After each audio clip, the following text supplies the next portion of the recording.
नमस्कार दोस्तों। आज का लेक्चर शुरू करने से पहले एक सवाल। मान लीजिए आप एक कंपनी सेक्रेटरी हैं। कंपनी का टर्नओवर हजारों करोड़ का है। सब कुछ परफेक्ट चल रहा है। बोर्ड मीटिंग्स हो रही हैं। एनुअल रिटर्न फाइल हो गया। फाइनेंशियल स्टेटमेंट्स भी फाइल हो गई। लेकिन सिर्फ एक छोटी सी कंप्लायंस मिस हो गई। सिर्फ एक रजिस्टर मेंटेन नहीं हुआ। क्या आप बिलीव करेंगे कि सिर्फ इस एक गलती की वजह से कंपनी पर सीधा 3 लाख रुपए की पेनल्टी लग सकती है और हर डिफॉल्टिंग ऑफिसर को अलग से 50,000 रुपए की पेनल्टी भरनी पड़ेगी। और सबसे शॉकिंग बात, बहुत सारे स्टूडेंट्स और प्रोफेशनल्स को लगता है कि ये रजिस्टर सिर्फ एक फॉर्मल रिकॉर्ड है, लेकिन सच ये है कि इसी रजिस्टर से डिसाइड होता है कंपनी का असली ओनर कौन है, डिविडेंड किसको मिलेगा, वोटिंग राइट किस मेंबर को मिलेगा, नोटिस किसको भेजना है और शेयर ट्रांसफर लीगली वैलिड होगा या नहीं। अगर ये रजिस्टर गलत हुआ तो पूरी ओनरशिप हिस्ट्री क्वेश्चनेबल हो सकती है और इसीलिए कंपनीज एक्ट ने सेक्शन 88 को इतनी इंपॉर्टेंस दी है।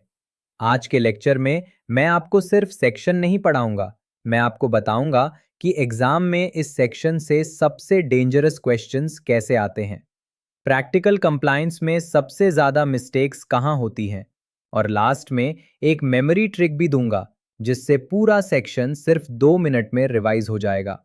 तो लेक्चर को एंड तक ज़रूर देखिए। चलिए शुरू करते हैं। सबसे पहले एक सिंपल क्वेश्चन, कंपनी का असली मालिक कौन होता है? Answer, members. लेकिन कंपनी को कैसे पता चलेगा कि उसके मेंबर्स कौन हैं? इसी सवाल का जवाब देता है सेक्शन 88। सेक्शन 88 कहता है कि हर कंपनी प्रेस्क्राइब फॉर्म और प्रेस्क्राइब मैनर में कुछ कंपलसरी रजिस्टर्स मेंटेन करेगी। अब एग्जाम में पहला डायरेक्ट क्वेश्चन, कितने रजिस्टर्स कंपलसरी हैं? बहुत स्टूडेंट्स 2 बोल देते हैं, लेकिन आंसर है 3। और ये बहुत फेवरेट एमसीक्यू है। पहला रजिस्टर, रजिस्टर ऑफ मेंबर्स। यहाँ इक्विटी शेयर होल्डर्स और प्रेफरेंस शेयर होल्डर्स को अलग अलग रिकॉर्ड किया जाएगा। साथ ही इंडिया के अंदर और इंडिया के बाहर रहने वाले मेंबर्स का भी सेपरेट रिकॉर्ड मेंटेन होगा। अब यहाँ एक प्रैक्टिकल क्वेश्चन, अगर कंपनी को पता ही नहीं होगा कि उसका मेंबर कौन है, तो डिविडेंड किसको देगी, नोटिस किसको भेजेगी, वोटिंग राइट किसको मिलेगा? इसीलिए रजिस्टर ऑफ मेंबर्स कंपनी की लीगल आइडेंटिटी बुक माना जाता है। दूसरा register, register of denture holders. अगर कंपनी ने डेंचर्स इशू किए हैं तो हर डेंचर होल्डर का प्रॉपर रिकॉर्ड मेंटेन करना कंपलसरी है। तीसरा register, register of other security holders, यानी जो भी अदर सिक्योरिटीज इशू हुई हैं उनका भी सेपरेट रजिस्टर मेंटेन होगा। अब एक हिडन कंप्लायंस, सिर्फ रजिस्टर मेंटेन करना ही काफी नहीं है, हर रजिस्टर के साथ इंडेक्स भी मेंटेन किया जाएगा। लेकिन यहाँ कंपनीज एक्ट एक रिलैक्सेशन देता है। अगर मेंबर्स की टोटल संख्या 50 से कम है तो इंडेक्स मेंटेन करना कंपलसरी नहीं है। ये पॉइंट एमसीक्यू में बहुत बार पूछा गया है। और एक और प्रैक्टिकल पॉइंट, जब भी अलॉटमेंट या ट्रांसफर की एंट्री रजिस्टर में होगी उसी समय इंडेक्स में भी एंट्री होगी, यानी सिमल्टेनियसली। ये वर्ड याद रखिए, सिमल्टेनियसली। एग्जाम में एग्जैक्ट वर्ड आ सकता है। अब एक और इंटरेस्टिंग ट्विस्ट, अगर शेयर्स डीमैट फॉर्म में हैं तो क्या कंपनी अलग रजिस्टर मेंटेन करेगी? आंसर है नहीं। डिपॉजिटरी के पास जो register of beneficial owners maintain होता है, कंपनीज एक्ट उसे को कंपनी का कॉरेस्पॉन्डिंग रजिस्टर मानता है। ये कॉन्सेप्ट बहुत स्टूडेंट्स कंफ्यूज कर देते हैं।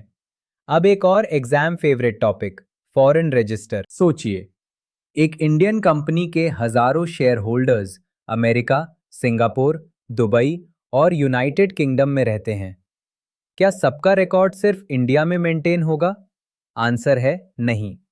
अगर आर्टिकल्स ऑफ एसोसिएशन अलाउ करते हैं तो कंपनी फॉरेन रजिस्टर मेंटेन कर सकती है। लेकिन यहाँ एक हिडन ट्रैप है, सिर्फ फॉरेन रजिस्टर बनाना ही काफी नहीं, रजिस्ट्रार को भी इन्फॉर्म करना पड़ेगा और यहाँ से एग्जाम का फेवरेट टाइम लिमिट शुरू होता है। फॉरेन रजिस्टर ओपन हुआ, 30 डेज के अंदर फॉर्म MGT3 फाइल। ऑफिस का एड्रेस चेंज हुआ, 30 डेज के अंदर form MGT3। Foreign register discontinue हुआ, तब भी 30 डेज के अंदर फॉर्म MGT3। अगर ये 30 डेज याद हैं तो आधा क्वेश्चन वही सॉल्व हो जाएगा। अब फॉरेन रजिस्टर की कुछ इंपॉर्टेंट कैरेक्टरिस्टिक्स। फॉरेन रजिस्टर हमेशा प्रिंसिपल रजिस्टर का पार्ट माना जाएगा। उसका फॉर्मेट भी प्रिंसिपल रजिस्टर जैसा ही होगा। इंस्पेक्शन भी ऑलमोस्ट सेम रूल्स के अंदर होगी। बोर्ड या बोर्ड कमिटी अलॉटमेंट या ट्रांसफर अप्रूव करेगी और उसके तुरंत बाद फॉरेन रजिस्टर में एंट्री होगी। कंपनी को हर एंट्री की कॉपी 15 डेज के अंदर इंडिया के रजिस्टर्ड ऑफिस भेजनी होगी और रजिस्टर्ड ऑफिस में उसका डुप्लीकेट रजिस्टर मेंटेन होगा। ये डुप्लीकेट रजिस्टर भी प्रिंसिपल रजिस्टर का पार्ट माना जाएगा। अब एक लॉजिकल क्वेश्चन, क्या एक ही शेयर एक साथ प्रिंसिपल रजिस्टर और फॉरेन रजिस्टर दोनों में हो सकता है? बिल्कुल नहीं। जब तक शेयर फॉरेन रजिस्टर में रजिस्टर्ड है तब तक उसकी एंट्री किसी और रजिस्टर में नहीं हो सकती। ये प्रैक्टिकल क्वेश्चन इंटरव्यूज में भी पूछा जाता है। अब आते हैं रजिस्टर ऑफ मेंबर्स के फॉर्मेट पर। Company limited by shares registration के दिन से ही रजिस्टर मेंटेन करेगी और ये रजिस्टर किस फॉर्म में मेंटेन होता है? Form MGT1। ये 1 मार्क का गारंटीड क्वेश्चन है। अब सबसे इंपॉर्टेंट पार्ट, पेनल्टी। यहां स्टूडेंट सबसे ज्यादा गलती करते हैं। पहले कंपनीज एक्ट में फाइन का सिस्टम था, मिनिमम 50,000, मैक्सिमम 3 लाख और कंटिन्यूइंग डिफॉल्ट पर डेली फाइन भी लग सकता था। लेकिन कंपनीज अमेंडमेंट एक्ट 2020 के बाद सिस्टम कंप्लीटली बदल गया। अब डायरेक्ट पेनल्टी है। अगर company register of members, register of debenture holders या register of other security holders maintain नहीं करती या प्रिस्क्राइब मैनर में मेंटेन नहीं करती तो कंपनी पर डायरेक्ट पेनल्टी 3 लाख रुपए और हर डिफॉल्टिंग ऑफिसर पर 50,000 रुपए। अब एक memory trick, 3 register, 3 lakh company, 50,000 officer. बस ये फॉर्मूला याद रखो। सेक्शन 88, कभी नहीं भूलोगे। Rapid fire revision. Section 88, notified from 1st April 2014, 3 compulsory registers: Register of Members, Register of Debenture Holders, Register of Other Security Holders.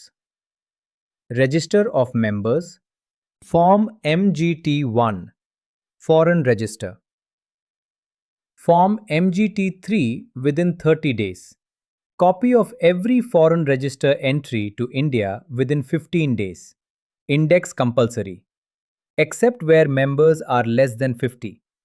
Penalty: company 3 lakh, officer 50,000. ये points अगर याद है तो सेक्शन 88 से related MCQ, case study, theory और practical question सब confidently attempt कर सकते हैं।